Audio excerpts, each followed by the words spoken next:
حضرت ابراہیم علیہ السلام کی زندگی کے اندر ہمارے لیے ایک سب سے بڑا پیغام ہے، سن لیجیے۔ وہ جانتے ہیں کیا ہے کہ اللہ رب العالمین کے نزدیک اگر کوئی چیز قابل قبول ہے تو وہ توحید اور ایمان ہے۔ ایمان اور توحید یہی اللہ کے نظر میں، اللہ کے نزدیک مقبول ہے اور مطلوب اور مقصود ہے۔ اگر یہ نہیں ہے تو کسی انسان کا تعلق کسی سے بھی ہو، اللہ کے نزدیک کوئی قابل اہمیت چیز نہیں ہے، اللہ کے نزدیک اس کی کچھ بھی اہمیت نہیں ہے۔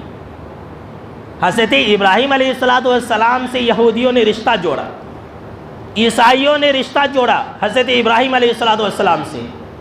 اللہ نے کہا کہ حضرت ابراہیم علیہ السلام تو پکے مسلمان تھے۔ حضرت ابراہیم علیہ السلام نہ تو یہودی تھے نہ ہی عیسائی تھے، وہ تو پکے مسلمان تھے اور مشرک نہیں تھے۔ یہودی تو شرک کرتے، عیسائی تو شرک کرتے تھے، تو ان کا تعلق حضرت ابراہیم علیہ السلام سے کیسے ہوا؟ اللہ اکبر۔ اللہ نے کیا کہا؟ وَلَكِنْ كَانَ حَنِيفًا مُسْلِمًا، لیکن وہ پکے مسلمان تھے۔ کہا کہ ہاں وہ مسلمان تھے۔ دیکھیے آج کل بہت سارے لوگ جو ہے نا اپنے خاندانی نسب پر فخر کرتے رہتے، میرا خاندان اتنا اونچا خاندان ہے، میرا تعلق اس سے ہے۔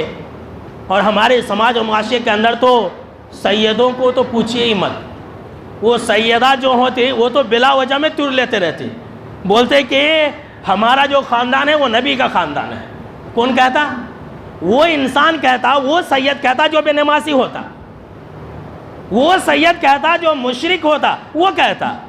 یہاں اللہ نے کہہ دیا ہے کہ کسی کا کس سے تعلق ہے، کس کا سلسلہ نسب کس سے ملتا ہے، یہ اللہ کے نزدیک مقبول نہیں ہے، یہ اللہ کے نزدیک کچھ بھی اہمیت نہیں رکھتی ہے۔ حضرت ابراہیم کس کے بیٹے تھے؟ آزر کے بیٹے تھے، بت پرست تھا آزر۔ اور حضرت ابراہیم اللہ اکبر، اول تاخر اللہ نے تمام انسانوں میں صرف ایک کو خلیل بنایا، حضرت ابراہیم علیہ السلام کو خلیل بنایا۔ دیکھیے کس کا کس سے تعلق ہے وہ اللہ کے پاس نہیں چلتی ہے۔ جی ہاں سن لیجئے، اصل توحید ہے، اصل ایمان ہے میرے بھائیوں۔ آپ کو میں کیا مثال دوں، لگے ہاتھوں آپ سن لیجئے۔ آپ نے حضرت نوح علیہ السلام کا نام سنا ہوگا، حضرت لوط علیہ السلام کا نام سنا ہوگا۔ سورۃ تحریم کے اندر ان کے بارے میں اللہ نے واقعہ بیان فرمایا۔ نبی تھے، ان کی بیویاں کافرہ تھیں، ان کی بیویاں مشرکہ تھیں، جہنم کے اندر گئے۔ اسی سورہ کے اندر اللہ رب العالمین نے سیدہ آسیہ کا نام لیا ہے، جو کہ فرعون کی بیوی تھی۔ فرعون کتنا بڑا ظالم تھا، کتنا بڑا ظالم تھا، اور ان کا مقام مرتبہ تو بہت سارے مرد بھی نہیں پا سکتے۔ یہ اللہ کے نزدیک اتنی چہتی تھی، دنیا ہی کے اندر اللہ نے ان کو جنت کا محل بتلا دیا تھا۔ اب دیکھیے یہ رشتہ نہیں چلتا اللہ کے پاس۔ سن لیجیے، لوگوں کو بتلا دیجیے کس کا کس سے تعلق ہے، یہ اللہ کے پاس چلنے والا نہیں ہے۔ سن لیجیے، اللہ کے پاس بس ایک ہی چیز چلنے والی ہے، وہ توحید ہے، وہ ایمان ہے، وہ